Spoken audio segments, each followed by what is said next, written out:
我和老公感情不错，但这天他却带着他的白月光来到了我们家。他说白月光可怜，叫我宽宏大量，让他住下来。我一时心软答应了，没想到白月光居然联合婆婆欺辱我，还欺负我的孩子。我忍无可忍，不拿出女主人的姿态，你们当我是病猫是吧？大家好，开始今天的分享之前，希望你能给人间烟火点个订阅，我将会分享更多优质的内容。我叫陆敏，跟我暗恋多年的男神苏峰结婚了。他是我们学校学生会的会长，从刚刚进大学的时候我就看上了他，想让他做我的男朋友。他比我大1年级，是我的学长，我大1的时候就开始追求他了。只是他一直忽近忽远，让我捉摸不透。听别人说他有一个其他学校的女朋友，只是我问他的时候，他暧昧不明，也没有告诉我是不是真的有女朋友。我一直都知道自己是个备胎。那个隔壁学校的女朋友大概就是他暗恋的白月光。其实苏峰比起学校那些校草长相并不算出众，甚至只能算得上清秀。但他指点江山，命令学生会的人做事的时候，浑身上下仿佛萦绕着某种光。我不可自拔地爱上了这种光芒。所以当苏峰借酒消愁把我扑倒在床上的时候，我毫不犹豫地就从了他。毕业之后，苏峰向我求了婚。那天我简直感动得热泪盈眶，这么多年的梦想终于成了真。陆敏，嫁给我。苏峰拿着半克拉的戒指向我求婚。其实戒指并不值什么钱，但我还是被感动得不行。恋爱脑上头的我什么都答应了。苏峰说要我跟他妈妈住一起，还说我婚后不能去工作，我通通答应了。我甚至不要他们家的彩礼。我觉得这些身外之物都没有那么重要，重要的是苏峰爱我。我没有婚礼，因为苏峰说他不喜欢铺张浪费。我本来很想为我爱的人穿一次洁白的婚纱，只是对方并没有这个念头，我也就算了。我其实很卑微，我只需要能在苏峰身边就行了，我不需要多么盛大的场面，我只要他。结婚后，我很快就怀孕，生下了一个孩子，是女儿。我想给女儿起名字叫苏沐敏，有我也有她。只是苏峰并答应，他说要叫苏念云，这个名字更加好听。我一向都是以苏峰为先的，苏峰说什么就是什么。我直接答应了下来，毕竟念云这个名字也没有什么不好，女孩叫这个名字也非常文雅。我觉得苏峰也是用心取名了。这时候我还不知道这个名字是什么意思，也不知道这个名字背后有多么让人心碎。这天我刚刚给孩子喂好奶，就有人敲门了。我听到声音，赶紧去开门，却看见了一个女人。女人很精致，化着浓艳的妆，还背着名牌包包。比起她来，我这个刚刚生完孩子的人，我看着憔悴又肥胖，比起我来说，她简直就是仙女。她居高临下地看着我，眼里有显而易见的嫌弃，不过语气还算好。这里是苏峰的家吗？是啊，我不认识他，不知道他是谁。这时候他听到我这么说之后，轻笑了一声，那就太好了，你是他的老婆吧？我是孟小云，很高兴认识你。这个名字我听到之后下意识的一皱，为什么这个女人的名字里面也有一个云字？而且这个她好像还和苏峰认识的样子。这个认知让我觉得很恐怖，因为我的宝宝名字还不只是单纯的有个云字，而是叫念云。这个念不就是想念的意思吗？我这么想着，心里却涌起了一阵又一阵的恐慌。这该不会有什么关联吧？我心里还是留着一线的，因为我觉得苏峰不至于如此。你好，你来我家有什么事情吗？我还是礼貌地打了招呼。孟小云看我的眼神有点奇怪，她上下审视我，然后笑道：“我的房子在装修，这段时间我没有地方住，我的钱全部拿去买房子和装修了，所以我只能租很差的房子。苏峰看我租房子很不容易，就让我来你家住。”听到孟小云说的话，我皱起了眉头。我从来没有听苏峰说过他有这么个朋友，至于住到我家里来的事情，更没有听说了。我打个电话问一下我老公，因为我确实不知道这件事情是不是真的。我给苏峰打了一个电话：“喂，老公，有个叫孟小云的人来我们家，说是你的朋友，对吗？”苏峰好像在忙什么事情，听见我说孟小云，立马说道：“对，那是我朋友，来我们家借住的，你帮我好好招待他。老公，可是我们家里只有一间客房了，我妈时不时还会过来帮我们带孩子。如果你的朋友住我们家，我妈来就没有地方住了。你看我也刚刚生的孩子，你朋友住过来也不方便。”一方面我是觉得这个孟小云给我的感觉很奇怪，一方面是我家真的住不开这么多人。但明显苏峰并不赞同我说的话，他语气不耐烦地说道：“陆敏，你该不会就是不想让小云住家里吧？你能不能大度一点，不要拈酸吃醋了？我以前觉得你挺善良一女孩，我才娶你的，现在我朋友来我们家住几天，你都不同意。”苏峰明显是找到了我的命门，他知道说什么话最戳我的心。苏峰说完就把电话挂了，我有些尴尬地看着孟小云。我还没有说话，孟小云就笑着说道：“现在可以告诉我住哪个房间了吧？”我总觉得她看我的眼里有轻蔑和嘲笑。这时候婆婆回来了，她看见孟小云，激动地说道：“小云，你可算是来了。阿姨，我不仅来了，还给你带了礼物。你看这个包包你喜欢吗？”孟小云拿出了一个 LV 的名牌包包。婆婆果然喜笑颜开，两个人亲亲热热地坐一边聊天了，完全无视了我。过了好一会儿，婆婆才看见我，皱着眉头说道：“陆敏，你怎么这么不懂事啊？客人来了也不知道倒杯茶。”我一向听婆婆的话，转身就去倒水了。这时候我听见身后的孟小云说道：“哎呀，阿姨，你别让嫂子忙，嫂子本来就不太高兴我住过来的。”什么？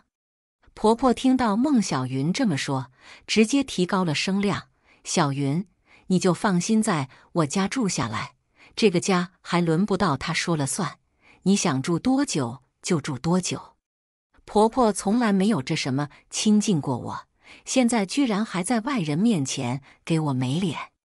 我一向孝顺婆婆，所以就算婆婆这么说，我也不能反驳她什么。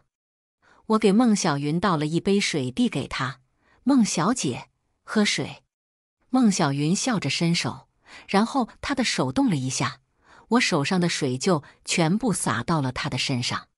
呀！孟小云惊呼了一声。婆婆看见孟小云喊了一声，立马不高兴地骂我：“陆敏，你怎么笨手笨脚的？叫你倒杯水都倒不好，就你这样的怎么能照顾好孩子？”我被婆婆骂了一顿，但我明明感觉到刚刚就是孟小云故意松了手。不过我也怀疑自己是不是对这个孟小云有意见，所以才会这么不自觉地想孟小云的。我这时候这么想，却不知道接下来的日子，孟小云会变本加厉地对付我。自从孟小云住到我家里，我从洗3个人的衣服变成洗4个人的衣服。一开始，孟小云还假装不好意思地说衣服她可以自己洗，但婆婆直接瞪了我一眼：“小云她娇生惯养的，干不惯这些粗活，你帮她洗了就成，看什么看？”婆婆的心就是偏的，大概也是因为婆婆一开始知道苏峰要娶我，她就不满意，她觉得我不会讲话，也不会讨好她，家里又没钱，根本不是他满意的儿媳妇。我只好帮孟小云洗衣服，甚至他还把内衣内裤留给我洗。每次我帮他洗他的蕾丝内裤的时候，我都在想我为什么要遭这个罪。这天我正在哄我的女儿，宝宝还不足1周岁，不过是个很乖的宝宝，每天基本不怎么吵闹，经常就一个人乖乖地坐着。我在给他喂婴儿辅食，这时候孟小云从房间里面出来了。嫂子，我看着宝宝怎么长得有点丑，一点儿也不像老苏爱。孟小云说的话过分，语气也很轻蔑，她的意思不就是我长得丑影响女儿的颜值的吗？更过分的是，她也有可能是想内涵孩子不是苏峰的。这个孟小云到底想干什么？我当然不会允许别人这么说我的女儿。我立马反驳道，我的女儿还轮不到你来说她好不好看，你自己长得很好看吗？孟小云听见我说的话，立马委屈地低头。嫂子，你怎么可以说我丑呢？你就算不喜欢我也不能人身攻击吧。我听见孟小云这茶里茶气的话，直接就受不了了。我站了起来，怒地说道，还不是你先说我女儿的。这时候苏峰却过来了，孟小云委屈地看了他一眼，苏峰立马就皱着眉头说道，陆敏，我之前都没有发现你怎么不懂事，我朋友来我们家住几天，你怎么就那么多事啊？陆敏，我之前都跟你说了，小云一个人在这个城市打拼很不容易，而且她刚买了房子，已经没要钱租房了，才住在我们家的，你不要总是欺负她好不好？苏峰的心明显已经偏了，在他看来，我就是一个欺负孟小云的形象。这时候婆婆也过来了，她听到我们的对话，冷笑了一声。我说，陆敏，你怎么那么小肚鸡肠啊？就知道欺负小云？你看看你自己肚子不争气，只生了一个女儿，连个儿子都生不出来，我还真不知道你这一天天的那么硬气干什么。妈，是她先说我的。就算我这么说，苏峰和婆婆2个人也是不会相信的。在他们眼里，我就是一个总是找孟小云麻烦的杜甫。更有甚者，他们觉得孟小云天天在家里就是被我欺负。这几天我的心越来越凉，那个孟小云只是苏峰的朋友，一个外人，他们却能为了这个外人这么对我。这天我做饭的时候，婆婆从外面带了一只大鱼回来，说要给她的儿子还有孟小云这个客人补补，叫我把鱼做了。我坐月子的时候，她都没有给我带鱼回来，反而我处处要做家务。我在心里叹了一口气，阿姨，还是让我来做鱼吧。你也知道之前老苏最喜欢吃我做的酸菜鱼了。这时候孟小云走了进来，从我的手里把鱼拿走了。其实我有些疑惑，这苏峰和孟小云到底是什么时候的朋友？苏峰怎么连孟小云做的鱼都吃过？这时候婆婆却露出了不赞同的表情。小云，你这人娇生惯养的，哪里干得来这种事情？之前你做鱼给阿峰吃，把手弄伤了，他可是都心疼坏了。你别弄这种粗活让陆敏来。什么叫苏峰心疼坏了？我看了看婆婆，又看了看孟小云，总感觉她和苏峰的关系不简单。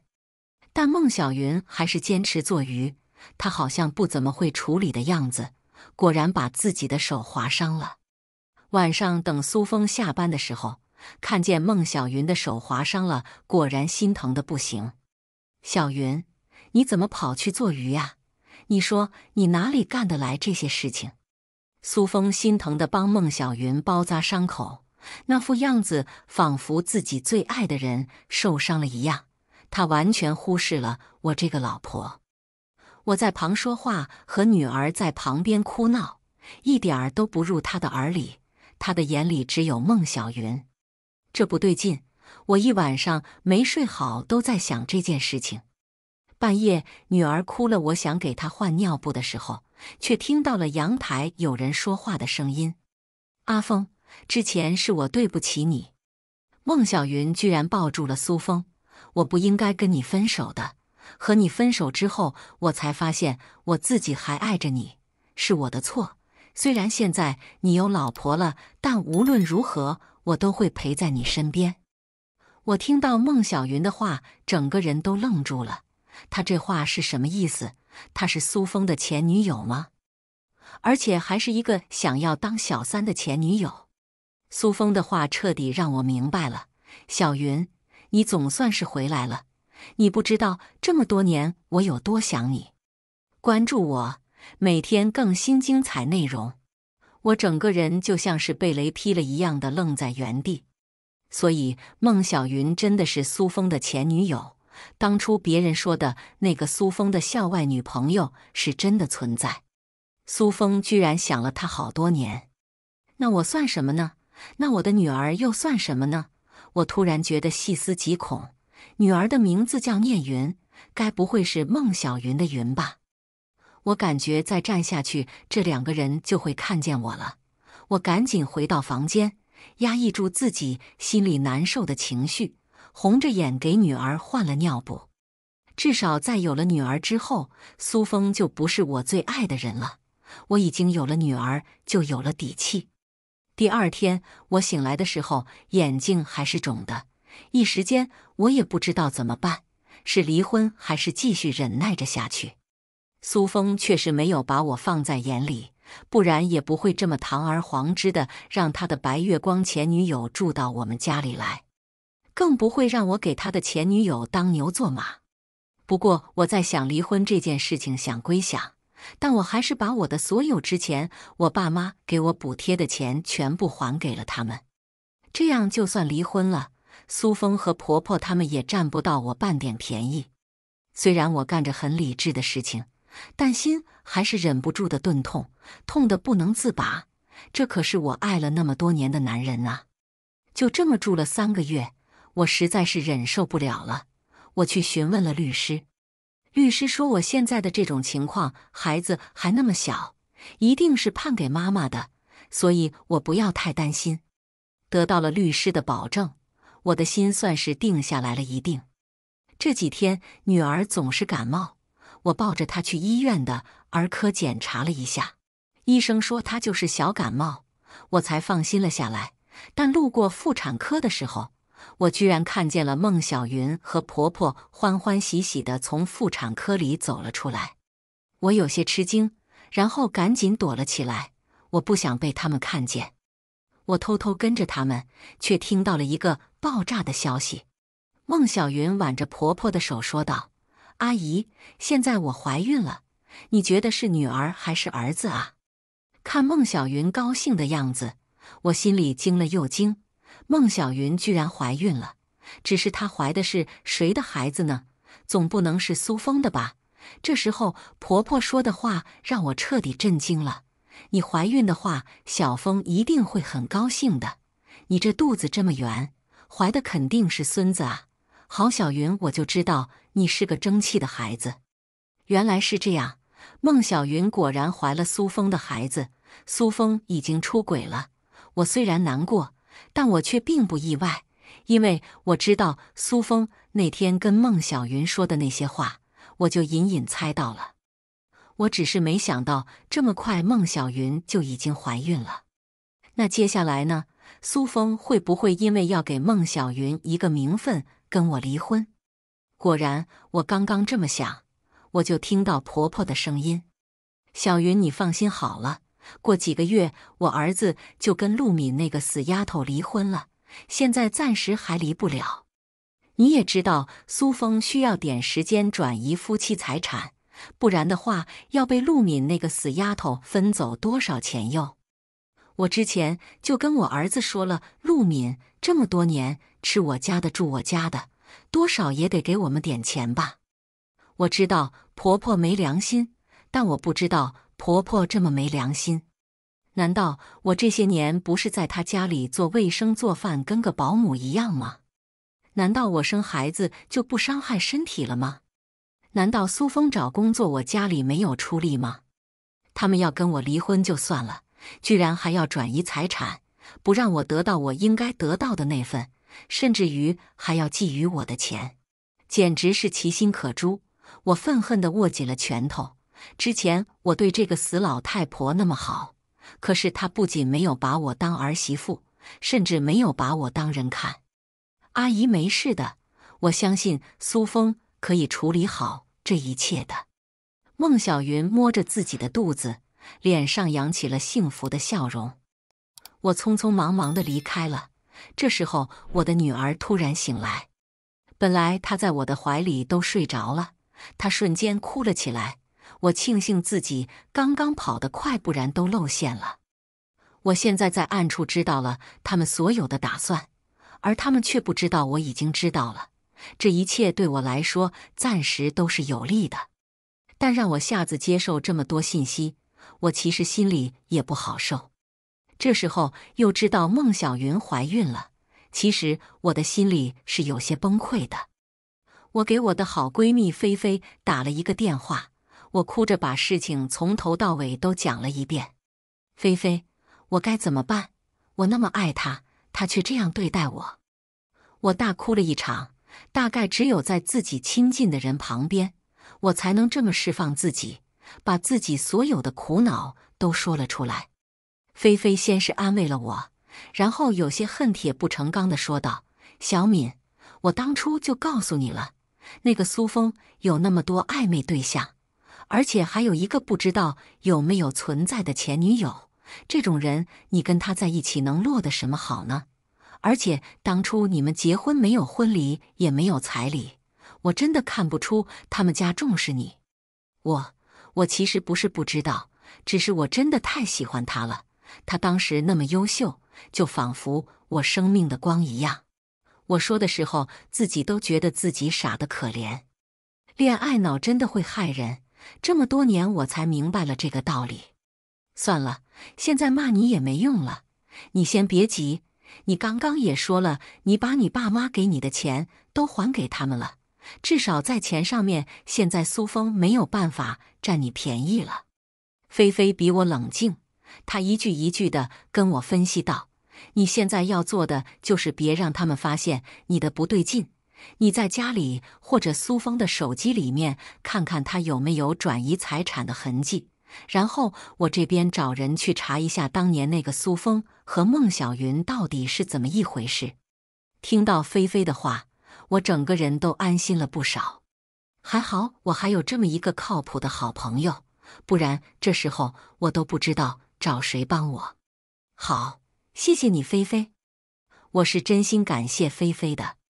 这时候菲菲还交代了一句：“你们这次肯定是要离婚的，所以你回去找你爸，让他帮你找一个厉害的打离婚官司的律师。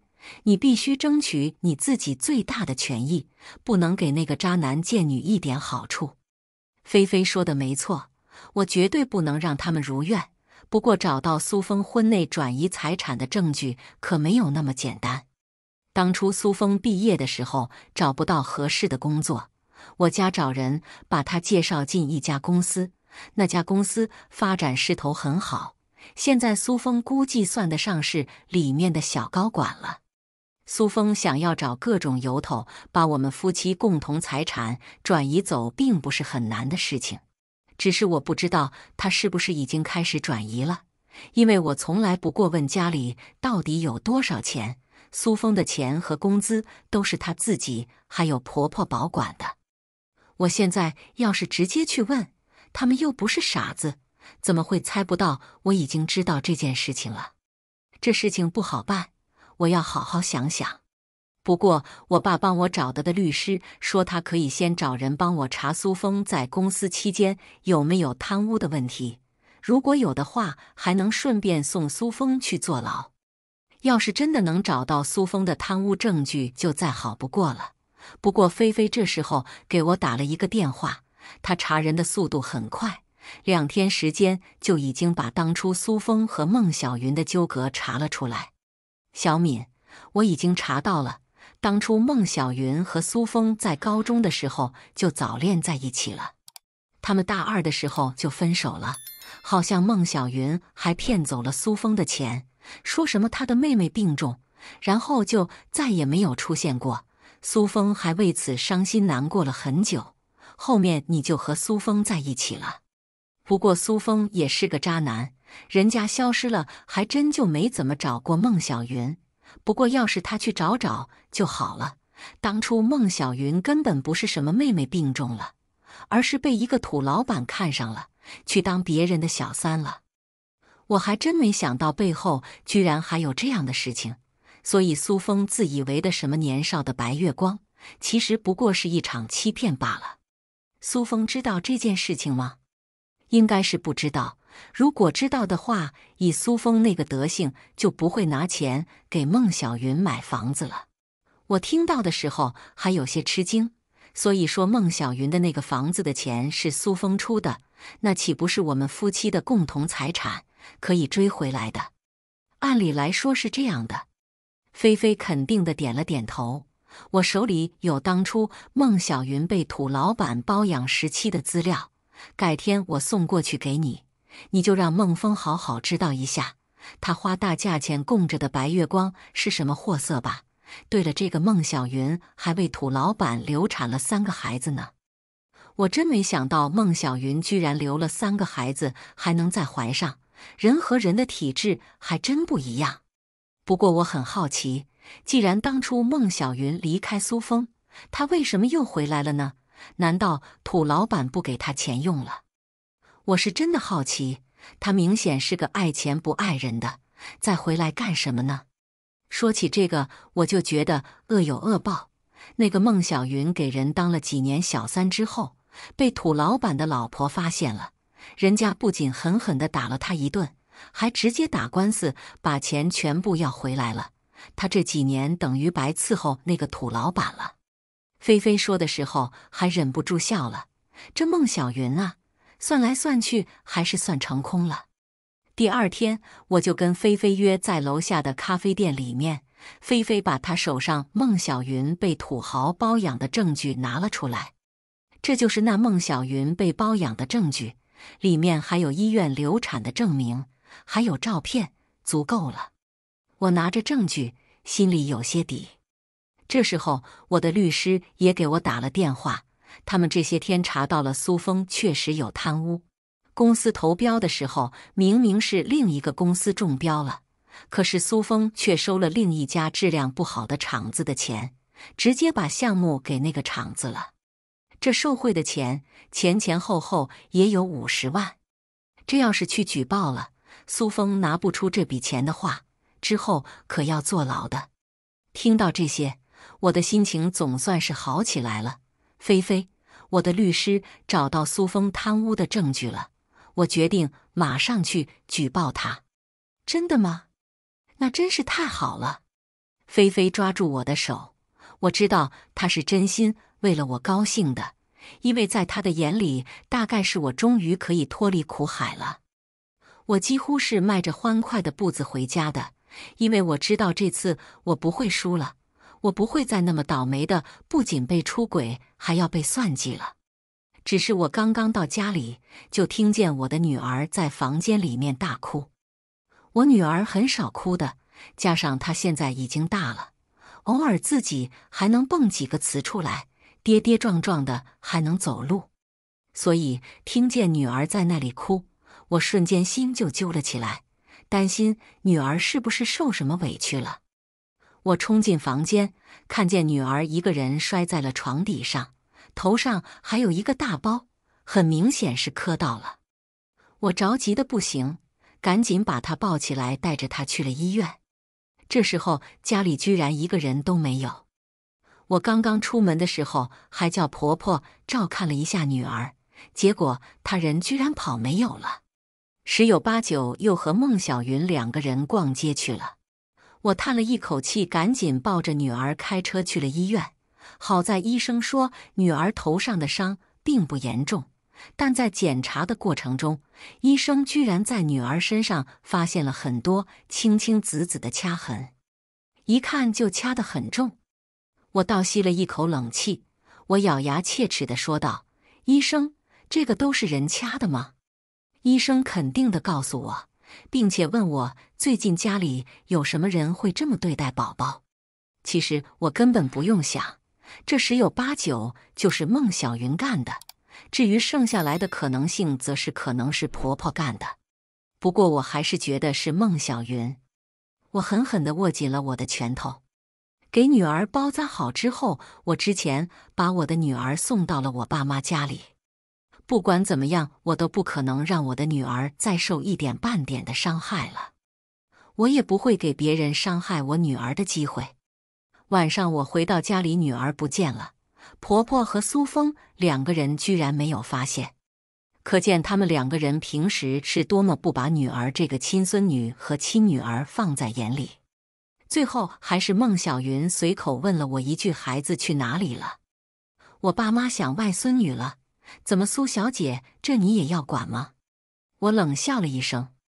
孟小云自讨没趣就走了，她直接当着我的面和苏峰两个人亲亲热热地坐在一起追剧，看样子是一点儿都不害怕我知道他们的关系。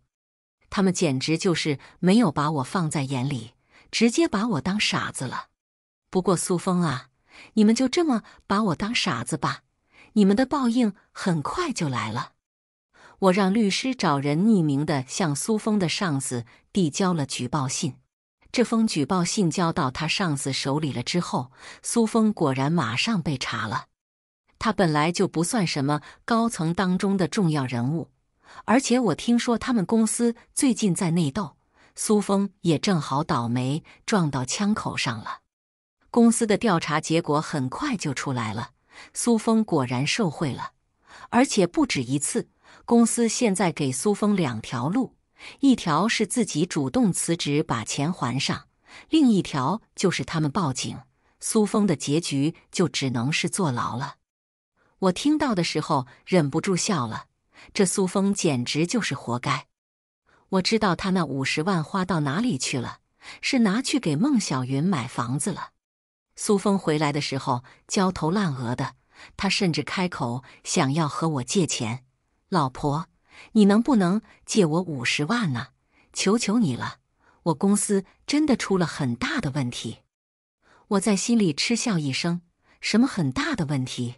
那不是他自己的问题吗？苏峰，你怎么会觉得我有钱？你之前工资1个月才给我2000生活费，连给孩子买尿裤都不够。你怎么会觉得我能拿出50万？我自己想想也觉得荒谬。我知道你没有啊，可你爸妈有啊。苏峰露出了贪婪的表情。老婆，你就帮帮我好不好？苏峰之前可从来没有对我这么卑躬屈膝过。我冷笑了一声，你还是叫你的孟小云把房子卖了，给你50万吧。这是我和你的离婚协议，财产平分，孩子归我。苏峰看见离婚协议之后，不可置信地看着我。陆敏，你要和我离婚？为什么不呢？你是不是觉得我是傻子，都看不出来你和孟小云有一腿？对了，你别想转移财产了，已经来不及了，我已经调查好你的婚内财产了。我冷笑了一声，你那50万我可没拿，不属于我们的共同债务。原来你都知道。苏峰不可置信地说道，你之前都在装，你管我装不装？你今天要是不签这个离婚协议的话，你就等着法院传票吧。我说完这句话转头就走了。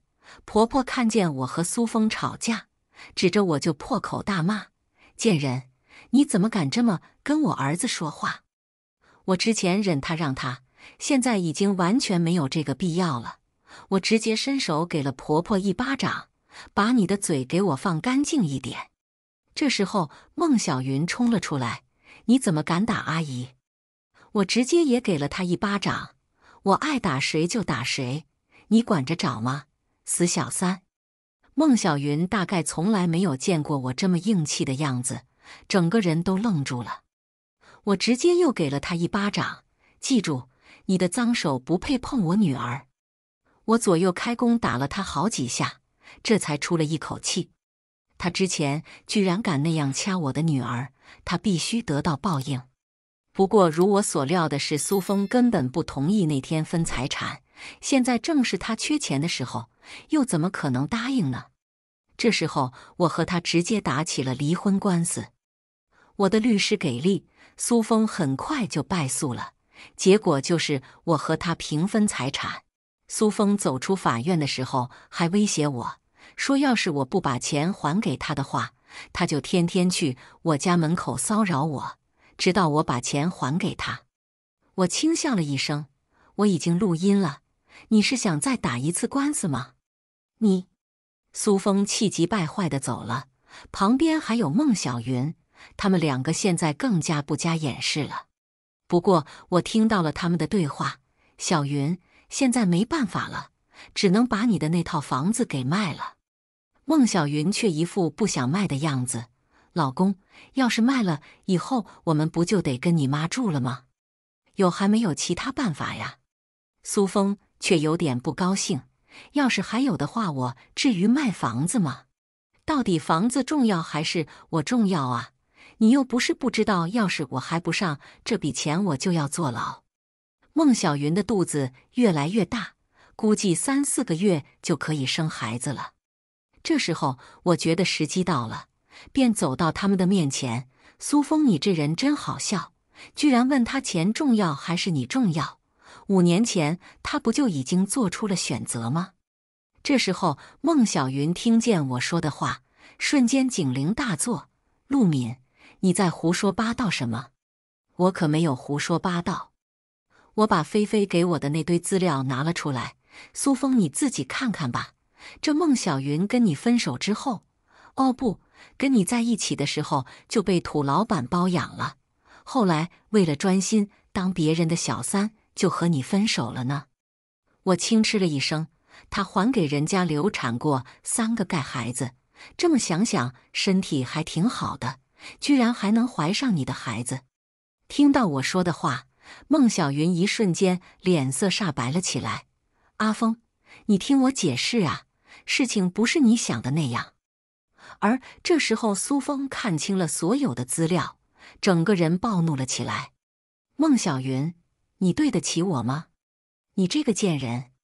苏峰整个人身上都是被背叛的愤怒，他直接伸手打了孟小云一巴掌。他这一巴掌可谓是使了全部的力气，孟小云直接被打倒在地，嘴上还说着，你听我解释，不是那样的。但孟小云身下已经流了一大滩血。我不想管他们的事情，转头就走了。后来听说孟小云本就因为流产身体不好，这次被苏峰一推，孩子直接没了，而且这辈子都不可能再怀孕了。我当然不会同情她，不过出乎我意料的是，她居然直接把房子卖掉，直接远走高飞了。而苏峰没了钱，自己又凑不出50万，最后锒铛入狱，而苏峰他妈则是直接疯了。而我则带着女儿去改了一个名字，从苏念云改成了陆维己，希望她一生都只为自己而活，爱自己胜过爱任何人。以上就是今天分享的故事，希望能给人间烟火点个订阅，我将会分享更多优质的内容。